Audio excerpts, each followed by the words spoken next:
Bali, tartışmasız dünya üzerindeki en güzel, en keyifli, en yaşanılası yerlerden biri.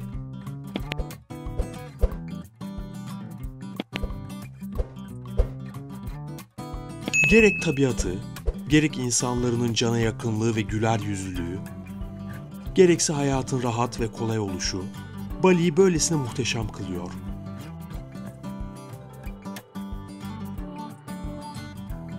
Endonezya'nın 17 binden fazla adasının içerisinde belki de en güzeli ve en bilinen olanı Bali.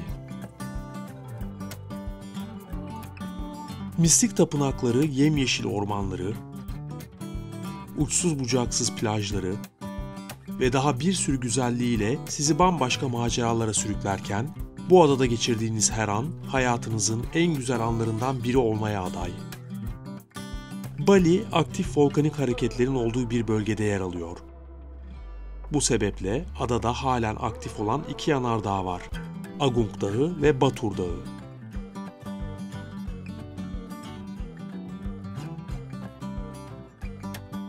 Agung Dağı eteklerinde bulunan Besakih Tapınağı mutlaka görülmesi gereken yerlerin başında gelir. Aynı zamanda adanın en eski ve en kutsal tapınağıdır ve haklı olarak ana tapınak lakabıyla anılır. Tapınak, yokuş yukarı teraslanmış 6 kat üzerine inşa edilmiştir. Her yıl on binlerce turist ağırlayan kompleks, Bali kültürünün mistik havasını eşsiz görünümüyle en etkileyici şekilde ziyaretçilerine aktarır.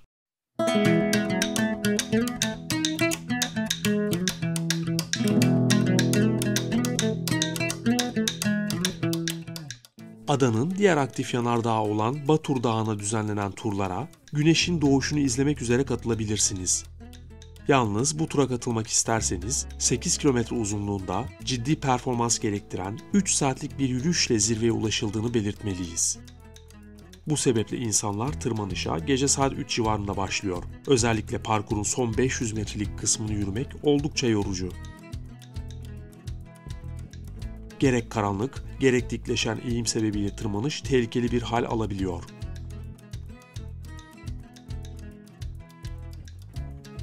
Fakat inanın, zirveye vardığınızda çektiğiniz zorlukların karşılığını fazlasıyla alıyorsunuz.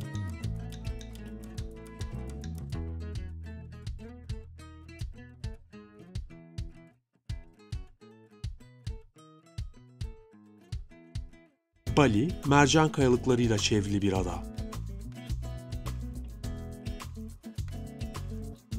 Deniz genelde dalgalı olduğu ve ciddi bir gelgit olayı olduğu için yüzmeye pek elverişli değil. Bize göre Bali, deniz tatili amacıyla gidilecek bir yer değil.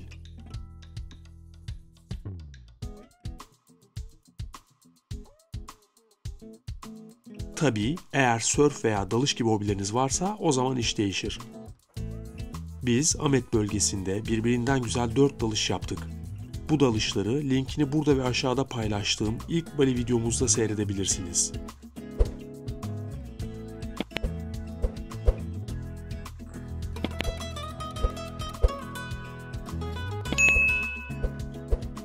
Bali'de tropikal iklim etkili. Adada yılın 12 ayı hava sıcak ve nemli. Kuru ve yağışlı sezon olmak üzere 2 mevsim yaşanıyor. Nisan ve Eylül arası kuru sezon, Ekim ve Mart arası ise yağışlı sezon. Ortalama hava sıcaklığı yıl boyunca 30 derece civarında. Bali, nüfusu Müslüman ağırlıklı olan Endonezya'da halkın çoğunluğunun Hindu olduğu tek yer. Bu nedenle ülke genelinden farklı bir demografik karakteristiğe sahip.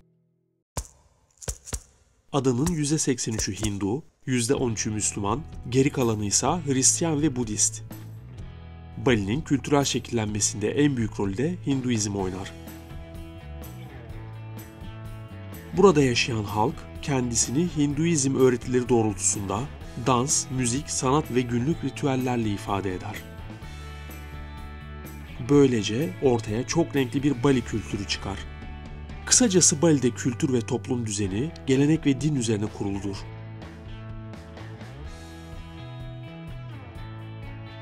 Bali'nin kültürel merkezi ise Ubud'dur. Ubud gerçekten Bali'nin en otantik, en derinlik sahibi ve insana terapi gibi gelen yeridir. Bali, dünyadaki ününü aslında Ubud'daki bu sanat ortamına borçlu. Bali'nin her türlü etkiden uzak, izole bir ada olduğu dönemde yüzyıllar içinde Bali'ye has bir estetik ve sanat anlayışı gelişmiştir.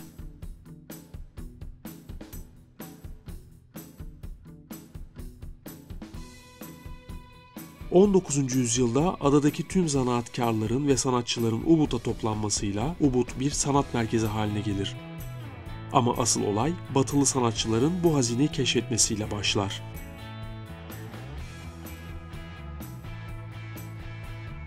Ubud'daki mutlaka görülmesi gereken tapınaklardan ilki Gunung Lebah Tapınağı'dır.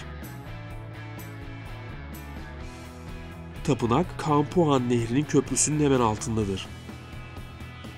Gunung Lebah Tapınağı, 8. yüzyılda Bali'deki en önemli tapınak olan Basakih Tapınağı'nı ve daha birçok tapınağı da inşa eden Hindistanlı rahip Rishi Markandeya tarafından inşa edilmiştir. Bu tapınağın kuruluş sebebi, Rishi Markandeya'nın Kampuhan Nehri Vadisi'nden gelen büyülü bir gücü hissetmesi üzerine buraya bir meditasyon yeri kurmaya karar vermesidir. Gunung Lebah Tapınağı'nın tarihi Ubud'la yakından ilgilidir. Ubud köyünün oluşumu, tapınağa yakın bir noktada yerleşimin başlamasına dayanır.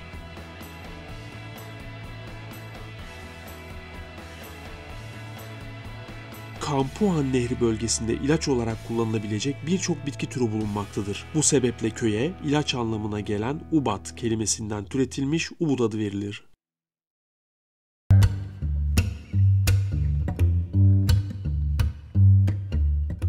Ubud'un neşe ve benim için de yeri çok farklı. Ubud'daki yaşantıyı özümseyebilmek için burada kiraladığımız bir evde yaklaşık bir ay yaşadık ve işin aslı kalbimiz Ubud'da kaldı.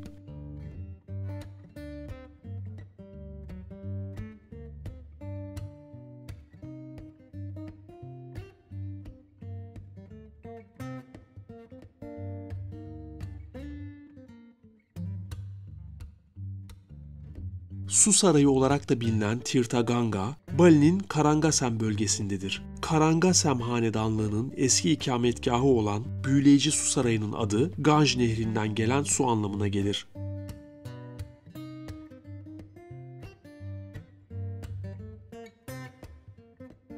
Bali'ye yolunuz düşerse nefes kesen su bahçelerini, heykelleri ve labirentli havuzu görmek için Tirtha Ganga'yı mutlaka görülecekler listesine eklemelisiniz.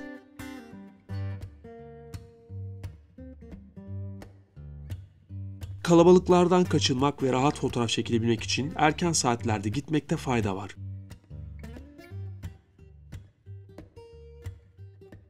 Tegalalang denince aklımıza yemyeşil pirinç teraslarıyla kaplı bir vadi gelir. Tegalalang'daki pirinç terasları adanın en güzel fotoğraflarını veren noktalardan birisidir. Şunu bilin ki Bali'ye gelip de bu vadiyi görmeden geri dönerseniz Bali'yi görmüş sayılmazsınız.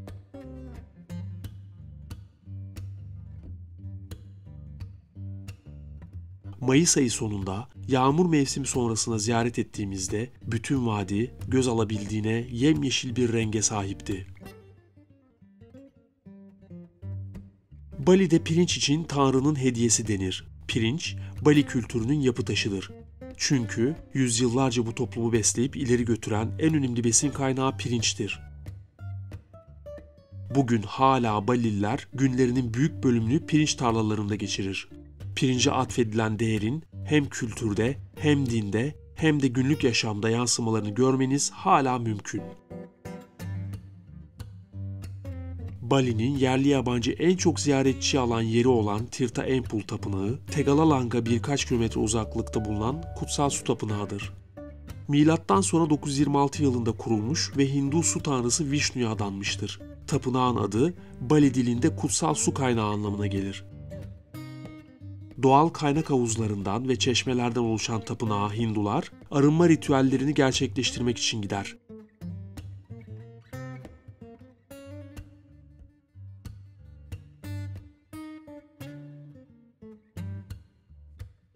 Sanskrit dilinde dualarla yapılan ayinler, her gün kadınlar tarafından hazırlanan Sanangsari denilen sunular eşliğinde gerçekleştirilir.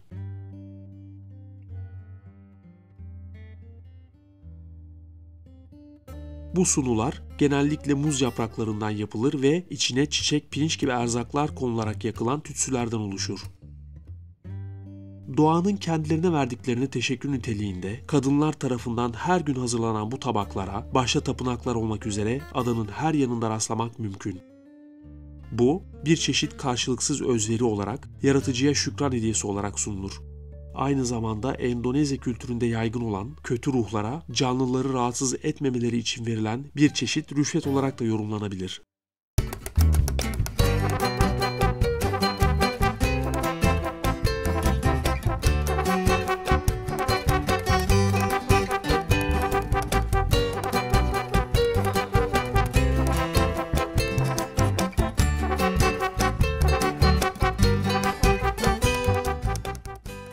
Tanah Lot Tapınağı, Tabanan bölgesinde denizin kıyısındaki küçük bir çıkıntının üzerine inşa edilmiş, gün batımlarıyla ünlü, Bali'nin en ikonik tapınağıdır denilebilir. Sular çekildiğinde tapınağın tabanına doğru yürüyebilirsiniz. Ancak tapınağa turistlerin girmesine izin verilmiyor.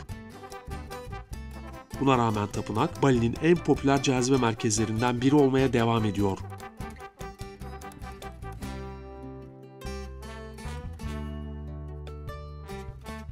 Uçurumun kenarında ziyaretçilerin gezebileceği bir de park var. Kayalıklara çarpan dalgaları izlemek, büyüleyici fotoğraflar çekmek için gün batımında buraya gidebilirsiniz.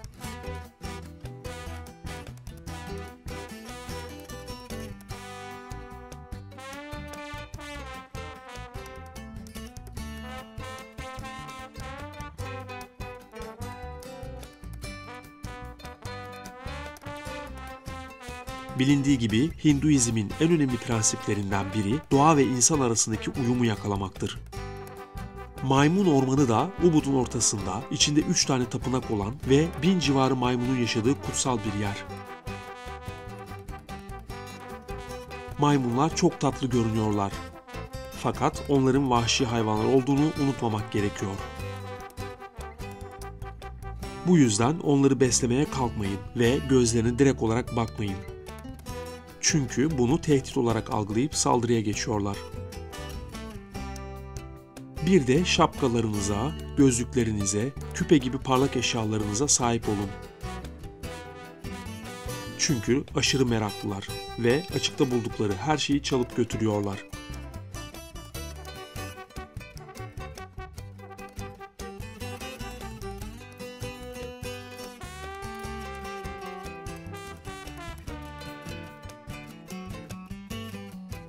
Ulandanu, diğer adıyla Pura Bratan, Bratan Gölü kenarında Bedugul Dağları'nın yakınında olduğundan Bali'deki en güzel manzaraları vaat eden tapınaklardan biridir.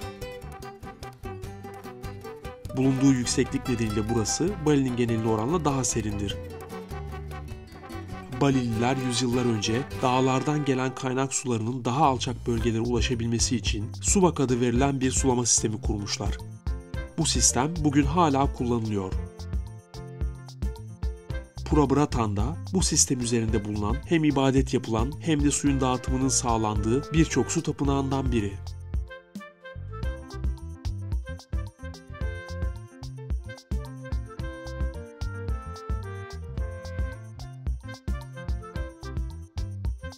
Bias Tugel plajının iki tarafı kayalıklarla çevrili. Ancak bembeyaz kumu, masmavi deniziyle sizi de kendisine hayran bırakacağına eminiz.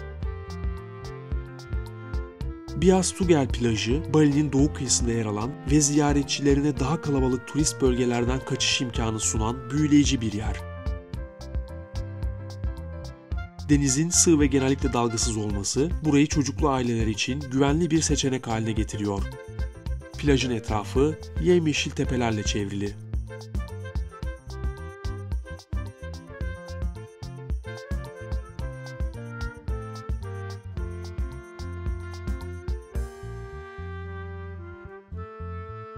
Taman Ujung Su Sarayı, Karangasem'de bulunan eski bir kral sarayıdır.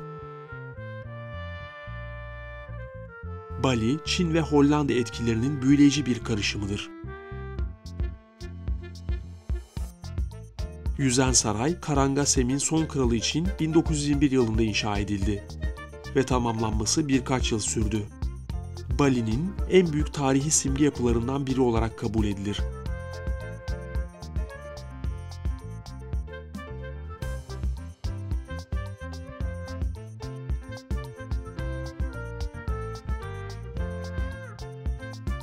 Bölge yanardağa çok yakın olduğu için 1963'teki patlama sırasında ciddi hasar görmüştür. Fakat tamamı restore edilmiştir.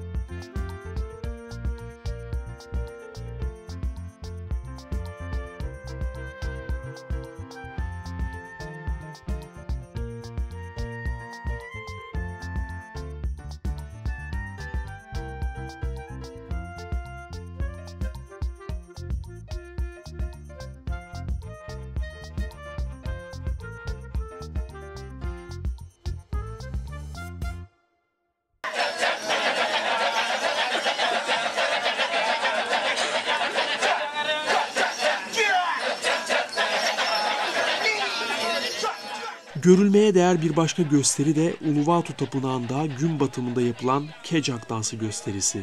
1930'larda ortaya çıkan geleneksel bir Bali ritüeli olan Kecak, Ramayana'nın ünlü epik Hindu hikayesine dayanır. Prens kocasından bir iblis tarafından kaçırılan bir kadının hikayesini konu alan gösteride bir grup erkek kendi ritimlerini tutarak dans ederken transa geçer. Performans sırasında güneş batarken ve hava kararırken uçurumun kenarında konumlanmış Uluwatu Tapınağı'nın etkileyici manzarası unutulmaz bir atmosfer yaratır.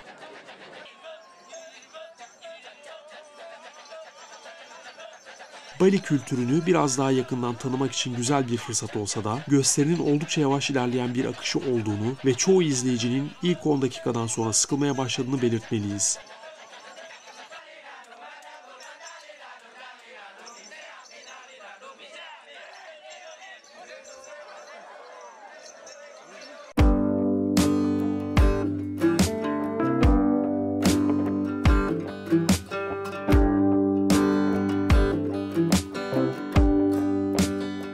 Nusa Dua, adanın çok yıldızlı otellerinin yoğun olarak bulunduğu bölgedir.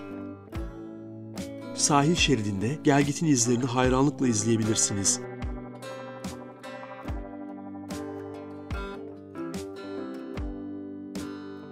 Ayrıca insan eliyle yapılmış yeşil alanlar ve heykeller ilginizi çekebilir.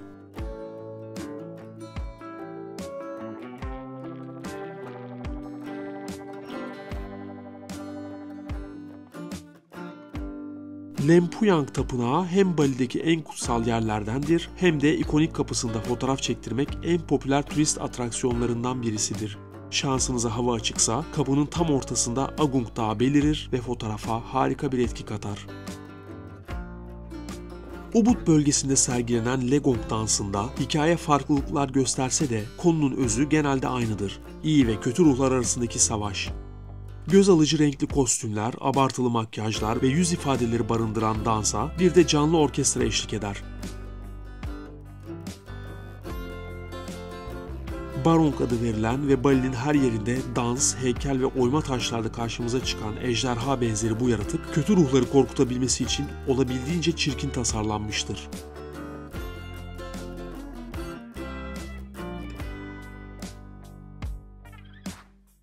Endonezya'ya girişte Türkiye vatandaşlarından vize istenmiyor. Bordo veya yeşil pasaport sahibiyseniz 30 güne kadar vizesiz olarak ülkeyi ziyaret edebilirsiniz.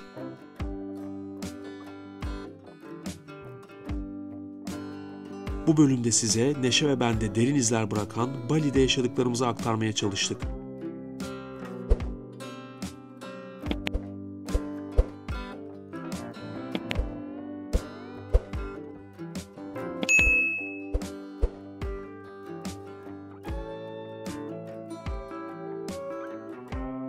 Umarız keyifle izlemişsinizdir. Eğer aklınıza takılan herhangi bir soru veya bize yazmak istediğiniz herhangi bir yorumunuz olursa bizimle paylaşırsanız çok mutlu oluruz.